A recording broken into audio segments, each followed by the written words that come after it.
The Bahujan lens पर आप सभी का स्वागत है। कृपया इस चैनल को सब्सक्राइब करें। Doctor B R. अंबेडकर की दूरदर्शी यात्रा विशेष प्रस्तुति भाग 1। तो ये सामग्री हमें उस दौर में वापस ले जाती है जब भारत में जातिगत भेदभाव बहुत ज्यादा था, और ये समझने में मदद करती है कि डॉक्टर अंबेडकर का जन्म किस तरह के सामाजिक माहौल में हुआ। तो चलिए देखते हैं इस स्रोत में क्या है, इसकी परतों को खोलते हैं। जी, और ये ऐतिहासिक संदर्भ समझना बहुत ज़रूरी है, क्योंकि इसी से हमें आज की जो सामाजिक सच्चाइयां हैं उनकी जटिलताएं समझ में आती हैं। हाँ, ये ध्यान रखना होगा कि स्रोत में जो हम दृश्य देखते हैं वो नाटकीय रूपांतरण है, लेकिन वो उस समय की जो कठोर सच्चाई थी उसे दिखाने की एक कोशिश है। बिल्कुल, भावनाओं को जोड़ने की कोशिश। जी, और स्रोत बिल्कुल शुरुआत से ही दिखाता है ये अस्पृश्यता, ये रोजमर्रा का भेदभाव कितना भयानक था। एक दृश्य है जो एकदम से पकड़ लेता है। एक छोटी बच्ची, मीना नाम है उसका, वो भागकर अपने बाबा के पास आती है और उन्हें खींचकर रास्ते से हटाती है। हाँ, और क्यों? क्योंकि सामने से पंडित जी आ रहे होते हैं मंदिर की तरफ। बच्ची डरी भी है कि कहीं उसके बाबा का रास्ता पंडित जी के रास्ते से कट ना जाए। वो कहती है, अगर रास्ता काट लिया तो अनर्थ हो जाएगा। अनर्थ हो जाएगा। ये डर देखिए। ये सिर्फ कोई वहम नहीं था, ये उस व्यवस्था का आईना था जहां कुछ लोगों का होना ही उनकी परछाई भी अपवित्र मानी जाती थी। सोचिए, एक छोटी बच्ची के मन में ये बात कितनी गहराई तक बैठ गई होगी कि किसी के सामने आ जाना भी अनर्थ है। ये उस बोझ को दिखाता है जो तथाकथित अछूत समुदाय के लोग हर पल महसूस करते थे। और ये सिर्फ रास्ते तक ही नहीं था, है ना? नहीं, बिल्कुल नहीं। बुनियादी जरूरतें उन तक भी पहुंच नहीं थी। स्रोत में एक और बहुत ही दर्दनाक सीन है। एक माँ है, उसका बच्चा प्यासा है, तड़प रहा है, और वो पानी के लिए गिड़गिड़ा रही है। और मिलता क्या है? पानी तो नहीं, धमकी मिलती है। कोई चिल्लाता है, ए दूर हटो, सामने आएगी तो सर फोड़ डालूंगा। कितनी क्रूरता है। ये संवाद दिखाते हैं कि रोज कैसा बर्ताव होता था। एक प्यासे बच्चे के लिए भी कोई रहम नहीं। और ये किसी एक इंसान की बात नहीं थी, ये उस वक्त की सोच थी।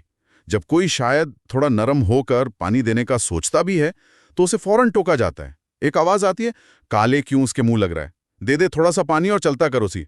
लेकिन दूसरा तुरंत रोकता है, अबे हुक्म के गुलाम, देखता नहीं कितना वातावरण दूषित कर रखा है, निकाल इस गंदगी को बाहर। गंदगी, पानी मांगने वालों को सीधे सीधे गंदगी कहा जा रहा है। हाँ, ये शब्द ये बताता है कि उन्हें इंसान का दर्जा ही नहीं दिया जा रहा था। अनवर को पानी पिला रहे हो, थोड़ा सा मेरे बच्चे को पानी दे दो। ये तुलना रोंगटे खड़े कर देती है।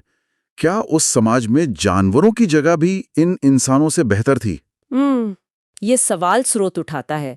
और जब कोई शायद थोड़ी दया करके कीचड़ से ही पानी देने लगता है तो उसे भी डांट पड़ती है। हाँ, कहा जाता है कीचड़ में पानी डालने से गंदगी बढ़ती है, कम नहीं होती। बाप रे, मतलब इन लोगों की मदद करना भी समाज को गंदा करना माना जाता था। जी, उनकी प्यास बुझाना भी जैसे कोई गुनाह हो। तो ये सिर्फ अलग अलग घटनाएं नहीं है। नहीं, बिल्कुल नहीं।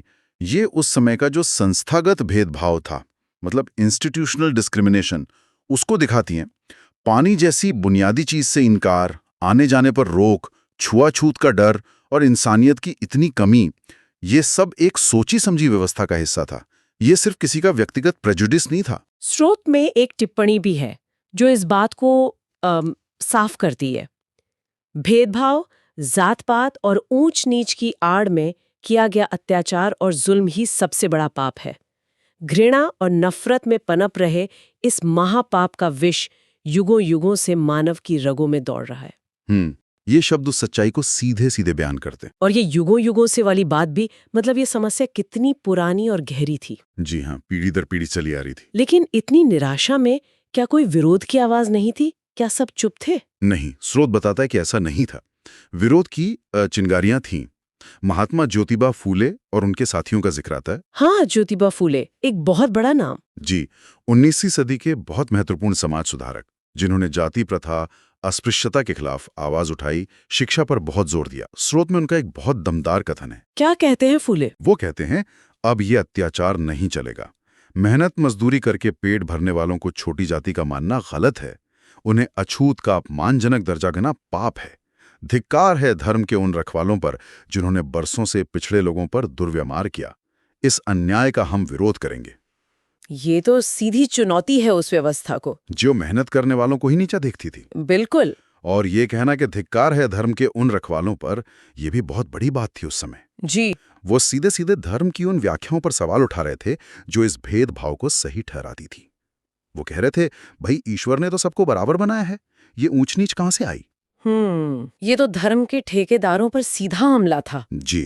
तो फूले जैसे लोग थे, मतलब अन्याय के खिलाफ लड़ने की इच्छा तो थी, लेकिन सवाल ये है कि ये आवाज कितनी असरदार थी, व्यवस्था के सामने टिक पा रही थी। ये देखिए, थोड़ा मुश्किल सवाल है।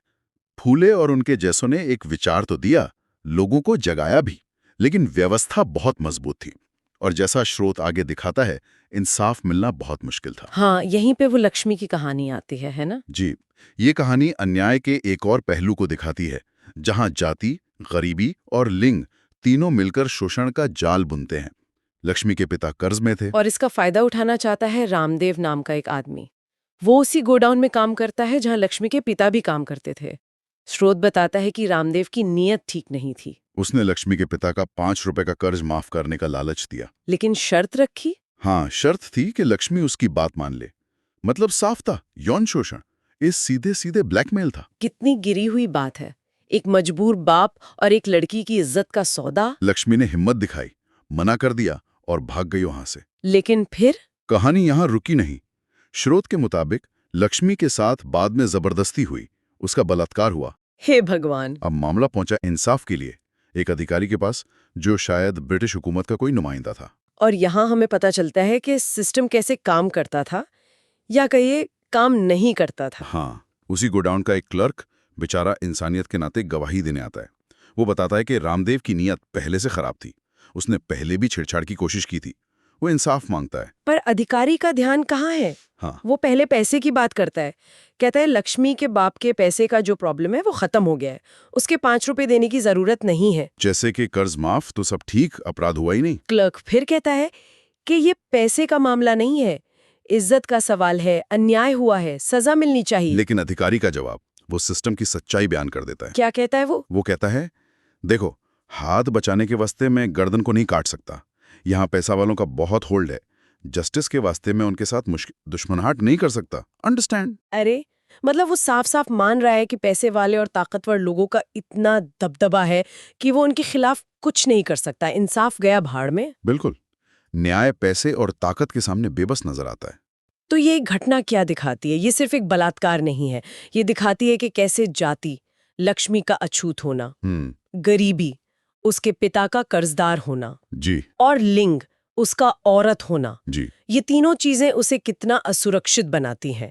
और जब वो इंसाफ मांगने जाती है तो सिस्टम भी साथ नहीं देता। सही कहा। और स्रोत यहाँ पर ब्रिटिश राज की भूमिका पर भी एक इशारा करता है। ये कहता है कि ये वही अंग्रेज थे जिन्होंने अपने देश ब्रिटेन में गुलामी खत्म कर दी थी। लेकिन भारत में जाति के सवाल पर उनका रवैया अलग था। उनकी फूट डालो और राज करो, यानी डिवाइड एंड रूल नीति का जिक्र है। अच्छा, उसका क्या मतलब हुआ यहाँ? स्रोत का इशारा ये है कि अंग्रेजों ने भारत में जो पहले से मौजूद सामाजिक बंटवारे थे, जैसे जाति का भेदभाव, उसे शायद अपने फायदे के लिए इस्तेमाल किया।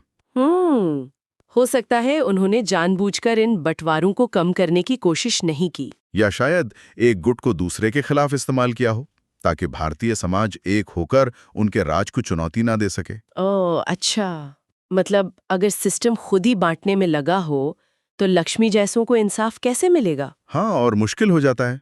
यानी एक तरफ समाज का अन्याय, दूसरी तरफ शायद हुकूमत की भी मिलीभगत या नाकामी। लक्ष्मी की कहानी तो पूरे सिस्टम के फेल होने का सबूत है ना? बिल्कुल। और ऐसी हालत में जाहिर है निराशा फैलेगी। लोग सोचेंगे कि क्या यही हमारी किस्मत है। स्रोत में एक आवाज है जो ये हताशा दिखाती है। हमारी जाति में जन्म लेना ये एक सांप है, न जाने हमारे अच्छे दिन कब आएंगे। उफ, ये शब्द, कितनी पीड़ा है इनमें। हमारी जाति में जन्म लेना एक सांप है। हाँ, जैसे ये जन्म ही एक सजा हो, एक श्राप हो जिससे कोई छुटकारा नहीं। वो माहौल कितना दमघोटू रहा होगा। जी। लेकिन कहानी यहां खत्म नहीं होती। इसी अंधेरे में, इसी निराशा के बीच स्रोत हमें एक उम्मीद की किरण दिखाता है। कहानी अब रामजी सकपाल और उनकी पत्नी भीमाबाई की तरफ मुड़ती है। रामजी सकपाल ब्रिटिश फौज में सूबेदार थे। पद तो सम्मानित था, लेकिन समाज की नजर में वो भी अछूत ही थे। उनकी मुलाकात एक साधु से होती है और ये साधु भीमाबाई के चाचा थे जिन्होंने दुनिया छोड़ दी थी। हाँ, वो उनसे आशीर्वाद लेने जाते हैं और यहीं कहानी में एक कह सकते हैं नाटकीय मोड़ आता है। साधु एक भविष्यवाणी करते हैं। भविष्यवाणी? क्या कहते हैं साधु? वो कहते हैं, बेटी, तुम्हें इस वर्ष एक पुत्र होगा, कोई साधारण मानव नहीं, तेजस्वी, बुद्धिमान, ऐसा जीव जो इतिहास में अपने लोगों का नाम लिखेगा। सूरज की किरणों की तरह उसकी कीर्ति सारी दुनिया में प्रकाश फैलाएगी। सूर्य की तरह वो अमर रहेगा। ये बहुत बड़ी भविष्यवाणी है। कई बातें हैं इसमें।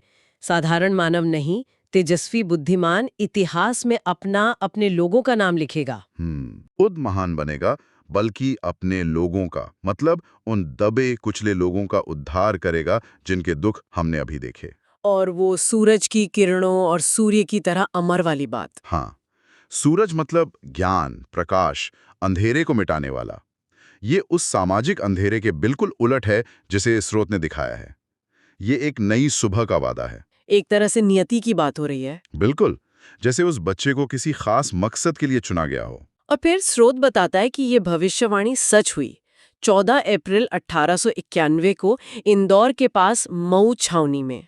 हाँ, मऊ उस समय सेंट्रल प्रोविंसेस का हिस्सा था, एक फौजी छावनी थी। वहीं सूबेदार रामजी सकपाल और भीमाबाई के घर उनकी 14वीं संतान का जन्म हुआ। 14वीं संतान? जी, और उस बच्चे का नाम रखा गया भीमराव रामजी अंबावाडेकर। अंबावाडेकर, अंबेडकर नहीं। हाँ, अंबावाडेकर उनका असल पारिवारिक नाम था, उनके गांव अंबावड़े के नाम पर। अंबेडकर नाम तो उन्हें बाद में स्कूल में मिला। उनके एक टीचर थे महादेव अंबेडकर, उन्होंने प्यार से अपना सरनेम बच्चे को दे दिया और वही नाम इतिहास में दर्ज हो गया। अच्छा, ये तो दिलचस्प बात है। तो अब सवाल ये है कि स्रोत इस जन्म की कहानी को इतनी भव्यता से इस भविष्यवाणी के साथ क्यों दिखाता है, खासकर उस निराशा और अन्याय के माहौल के ठीक बाद? ये बहुत अहम सवाल है।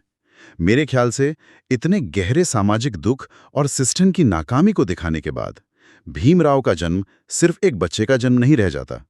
ये कहानी एक प्रतीक बन जाती है, आशा का प्रतीक, बदलाव का प्रतीक, भविष्य के नेतृत्व का प्रतीक।